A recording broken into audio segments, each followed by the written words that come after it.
Hello there, fifth graders. Maybe you just watched our live unboxing, or maybe this is a few days later, but if you're watching this, maybe you're interested in using our 3D printer. Of course, I would want to do a full lesson with you and have some fun with you and teach you how to use it, but we're kind of running out of time in our school year, and it's just not something that we can do this year. So if you want to have an opportunity to 3D print something with our printer, it's going to have to be something that's kind of going to come from you. It's going to have to be self-directed.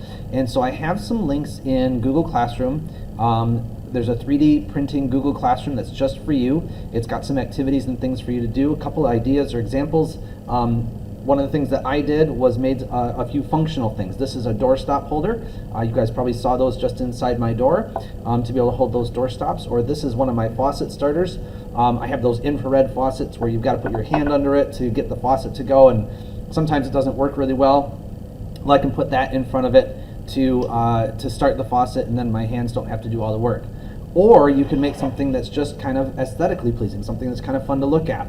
This is a 2D picture of a twisted devil from robotics that I ended up making 3D in Tinkercad and then adding some of my own details and features to it to make it mine. That's an idea for you as well. So there's a couple ideas and thoughts in the Google Classroom. There's a lot of tutorials in there. Again, it's going to have to be something that you decide that you want to do, something you're going to have to learn how to use Tinkercad, learn how to make it kind of work. I will help you as best I can, but of course you're not going to be in here to be able to learn a lot of things, so it really has to be something where you're doing some self-learning, self-teaching. But if you're willing to go that route and you're willing to put in that effort, I'm willing to help you out with it and get whatever it is that you wanted made and created. So if you're interested, join the Google Classroom and check out the activities that are in there. And if you need help, send me some messages in Google Classroom. I'll respond with that and we'll go from there.